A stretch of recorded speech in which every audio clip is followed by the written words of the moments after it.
হংকংয়ে আগুনে নিহত শতাধিক, এখনো চলছে উদ্ধার তৎপরতা। এশিয়ার 4 দেশে ভয়াবহ বন্যা, প্রাণহানি প্রায় 300। হেগে আটকে থাকছেন দুর্তার্তে, মুক্তির আবেদন খারিজ করেছে আইসিসি। এবং ড্রোন হামলায় তাজিকিস্তানে চায়নার 3 নাগরিক নিহত। এশিয়ার রাজনৈতিক, অর্থনৈতিক সহ সবশেষ খবরাখবর আপনাদের সামনে এক নজরে তুলে ধরছি আমি মঞ্জুর আরিফিন।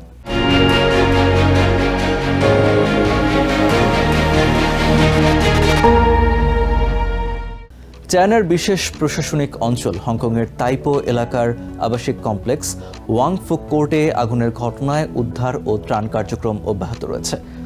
কর্তৃপক্ষ জানিয়েছে, বুধবার দুপুরে লাগা আগুনটি পুরোপুরি নিয়ন্ত্রণে আনা হয়েছে। শুক্রবার পর্যন্ত আগুনে নিহতের সংখ্যা বেড়ে দাঁড়িয়েছে 128 জনে। এখনও নিখোঁজ রয়েছেন অনেকে। কমপ্লেক্সের বাসিন্দারা সংস্কার কাজের মান ও আগুনের ঝুঁকি নিয়ে একাধিকবার অভিযোগ করলেও তা আমলে নেয়নি শহরটির শ্রম বিভাগ। হংকংয়ের উত্তরাঞ্চলীয় জেলা তাইপোর 8টি 32 তলা বিশিষ্ট ভবন নিয়ে গঠিত ওয়াং ফুক কোর্ট কমপ্লেক্সে বুধবার স্থানীয় সময় বিকেলে আগুন লাগে। অল্প সময়ের মধ্যেই তা পুরো কমপ্লেক্স জুড়ে ছড়িয়ে পড়ে। প্রায় 2 দিনের চেষ্টায় শুক্রবার নিয়ন্ত্রণে আসে আগুন। ফায়ার ডিপার্টমেন্টের তথ্য অনুযায়ী স্থানীয় সময় শুক্রবার সন্ধ্যা পর্যন্ত 128 জনের মৃত্যু হয়েছে। প্রায় 2 শতাধিক মানুষ এখনো নিখোঁজ রয়েছেন। দমকল কর্মীরা ভবন থেকে 55 জনকে জীবিত উদ্ধার করেছে।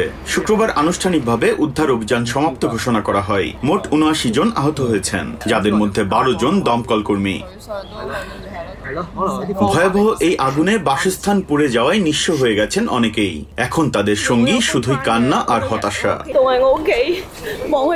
ওটাই ছিল আমার বাড়ি। আমাদের জীবনটা সত্যিই সুখের ছিল। প্রতিদিন কাজে যেতাম, ফিরে এসে প্রতিবেশীর সঙ্গে হাসি মুখে কথা বলতাম। এখন সেই প্রতিবেশীদের কাউকে পাচ্ছি না। কি হয়েছে তাদের আমরা জানি না। আমাদের এখন কি হবে তাও জানি না। শুক্রবার ঘটনাস্থলের কাছে ফুল দিয়ে শ্রদ্ধা জানান স্থানীয় বাসিন্দারা। এ সময় নিহতদের আত্মার শান্তি কামনায় অনেকে সেখানে দাঁড়িয়ে প্রার্থনা করেন এবং গভীর শোক প্রকাশ করেন। এই আবাসন কমপ্লেক্সে অনেক বয়স্ক মানুষ থাকতেন। এটা বেশ পুরনো আবাসন হিসেবে ধরা হয়। দুঃখের বিষয়, আগুনটি দুপুরে লেগেছে, তাই সব বয়স্করা ঘরে ছিলেন এবং বের হতে পারেননি, যা খুবই মর্মান্তিক। ঘটনায় জড়িত সন্দেহে বৃহস্পতিবার নির্মাণ কোম্পানির 3 কর্মকর্তাকে গ্রেপ্তারের পর শুক্রবার আরো 2 জনকে গ্রেপ্তার করেছে পুলিশ। পুলিশ মনে করছে, নির্মাণ সংস্থার দায়িত্বে অবহেলা এবং অনিরাপদ নির্মাণ সামগ্রীর কারণে অগ্নিকাণ্ডের এ ঘটনা ঘটে থাকতে পারে।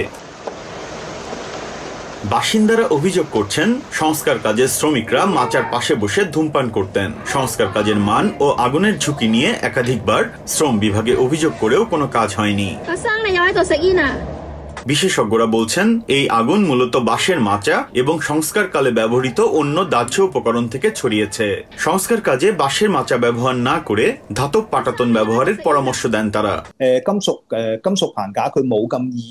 অবশ্যই উপকরণের দিক থেকে ধাতব মাচা কম দাহ্য। বাঁশের মাচা থেকে আগুন ধরতে পারে, তবে সাধারণত তা সহজে জ্বলে না, যদি না কেউ সিগারেটের আগুন ফেলে বা ইচ্ছাকৃতভাবে আগুন দেয়। মাচায় আগুন সাধারণত তখনই লাগে যখন সেখানে নির্মাণ কাজের আবর্জনা জমে। খারাপ ব্যবস্থাপনার কারণে এই ধরনের ঘটনা ঘটে। 1948 সালের পর অগ্নিকাণ্ডে এত প্রাণহানি আর দেখেনি হংকং। সে বছর গুদামে অগ্নিকাণ্ডে 176 জন প্রাণ হারিয়েছিলেন। Biprajit Chanda, TVN 24 news desk.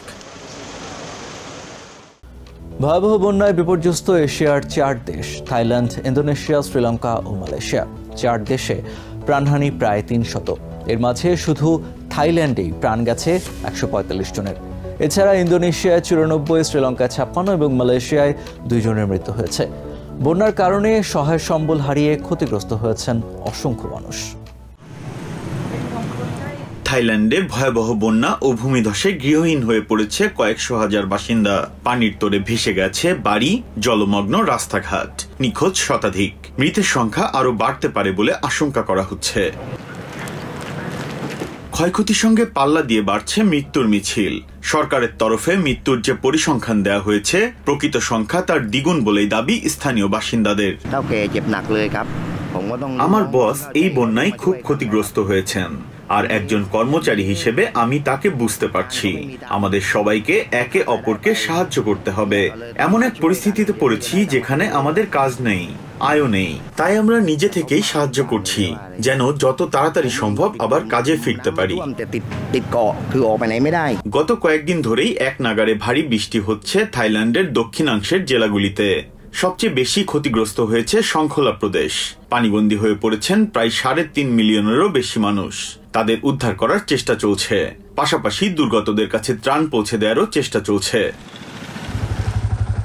এদিকে কয়েকদিন ধরে প্রতিকূল আবহাওয়ায় বিপর্যস্ত ইন্দোনেশিয়ার সুমাত্রা, যার ফলে প্রদেশটির বেশ কয়েকটি জেলায় বন্যা ও ভূমিধস হয়েছে।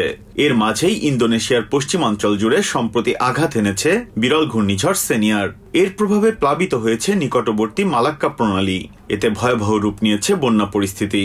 সময়ের সঙ্গে সঙ্গে বেড়েই চলেছে প্রাণহানির সংখ্যা। হঠাৎ করে পানি খুব দ্রুত এবং খুব বেশি বেড়ে গেল, তাই আমরা গুরুত্বপূর্ণ নথিপত্র নিয়ে ওপর তলায় আশ্রয় নিয়েছি। আমাদের খাবার ও প্রয়োজনীয় জিনিসপত্র প্রায় শেষ হয়ে গেছে, তাই আমরা এখানে কিছু জোগাড় করার চেষ্টা করছি যাতে নিরাপদে থাকতে পারি। আবহাওয়া অধিদপ্তর জানিয়েছে, বিরূপ আবহাওয়ার কারণে আগামী 2 দিনে পশ্চিম সুমাত্রা, রিয়াও সহ বেশ কয়েকটি স্থান বন্যা কবলিত হতে পারে। বন্যায় ক্ষতিগ্রস্তদের জন্য সরকারি সহায়তা অব্যাহত থাকবে বলে জানিয়েছেন ইন্দোনেশিয়ার প্রেসিডেন্ট প্রবোwo সুবিয়ান্তো। এই মুহূর্তে আমরা জানি দেশের বিভিন্ন স্থানে ঘটে যাওয়া দুর্যোগে আমাদের ভাই বোনেরা শোকাহত। সর্বশেষ পশ্চিম সুমাত্রা ও উত্তর সুমাত্রার মানুষও ক্ষতিগ্রস্ত হয়েছেন। আমরা প্রার্থনা করি সৃষ্টিকর্তা যেন তাদের রক্ষা করেন এবং তাদের শোক যেন ধীরে ধীরে লাঘব হয়। বন্যার কবলে পড়েছে ইন্দোনেশিয়ার প্রতিবেশী দেশ মালয়েশিয়াও। বন্যা দুর্গত এলাকা থেকে 32,000-এরও বেশি মানুষকে নিরাপদ স্থানে সরিয়ে নেওয়া হয়েছে। ক্ষতিগ্রস্ত হয়েছে 49টি স্বাস্থ্য সেবাদানকারী কেন্দ্র। অন্যদিকে বন্যায় বিপর্যস্ত সাউথ এশিয়ার দেশ শ্রীলঙ্কা। আকস্মিক বন্যা ও ভূমিধসে বাড়ছে প্রাণহানির সংখ্যা। ক্ষতিগ্রস্তদের বেশিরভাগই মধ্যাঞ্চলের চা বাগান এলাকা বদুল্লার বাসিন্দা। ভূমিধসে ক্ষতিগ্রস্ত হয়েছে 4 শতাধিক বাড়ি। এছাড়া নিরাপদ স্থানে সরিয়ে নেওয়া হয়েছে প্রায় 40,000 বাসিন্দাকে। Biprajit Chanda, TVN 24 news desk. ফিলিপিন্সের সাবেক প্রেসিডেন্ট রদ্রিগো দুর্তার্তে হেগে আন্তর্জাতিক অপরাধ আদালত আইসিসির হেফাজতেই থাকছেন। শুক্রবার আদালত তার মুক্তির আবেদন নাকচ করে দিয়েছে। তার আইনজীবীরা বলছিলেন 80 বছর বয়স এবং স্বাস্থ্যগত সমস্যা বিবেচনায় দুর্তার্তেকে মুক্তি দেওয়া উচিত, কিন্তু আদালত তা মানেনি। এবছরের 12 মার্চ ম্যানিলায় গ্রেপ্তার হওয়ার পর তাকে আইসিসির হেফাজতে নেওয়া হয়। 2016 সালে নির্বাচনে জিতে ক্ষমতায় এসে দুর্তার্তে মাদক বিরোধী অভিযানকে তার সরকারের প্রধান কর্মসূচি বানান, কিন্তু এই অভিযানের নামে হাজার হাজার মানুষ হত্যা করার অভিযোগে দুর্তার্তেকে গ্রেফতার করা হয়। আফগানিস্তান সংলগ্ন তাজিকিস্তান সীমান্তে সশস্ত্র ড্রোন হামলায় চায়নার 3 নাগরিক নিহত হয়েছে। শুক্রবার তাজিকিস্তানের রাজধানী দুশানবেতে অবস্থিত চায়না দূতাবাসে এ খবর জানিয়েছে। বুধবার সন্ধ্যায় তাজিকিস্তানের দক্ষিণ পশ্চিম খাতলোন প্রদেশে এই হামলায় চায়নার আরও এক চীনা নাগরিক আহত হয়েছেন। তারা সীমান্ত এলাকা থেকে চায়না নাগরিকদের সরে যাওয়ার আহ্বান জানিয়েছে।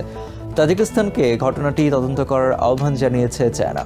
এদিকে তাজিকিস্তানের পররাষ্ট্র মন্ত্রণালয় বলছে এলএলসি শাহিন এসএম নামের একটি কোম্পানিকে নিশানা করে আফগানিস্তান থেকে ছোড়া গ্রেনেডবাহী ড্রোন দিয়ে এই হামলা চালানো হয়েছে। এক নজরে প্রতিদিন এশিয়ার খবর জানতে চোখ রাখুন টিভিএন 24 নিউজ নেটওয়ার্কের ইউটিউব ও ফেসবুক পেজে। নিউ ইয়র্ক থেকে সম্প্রচারিত টিভিএন 24 টেলিভিশন বিশ্বজুড়ে বাঙালির কণ্ঠস্বর।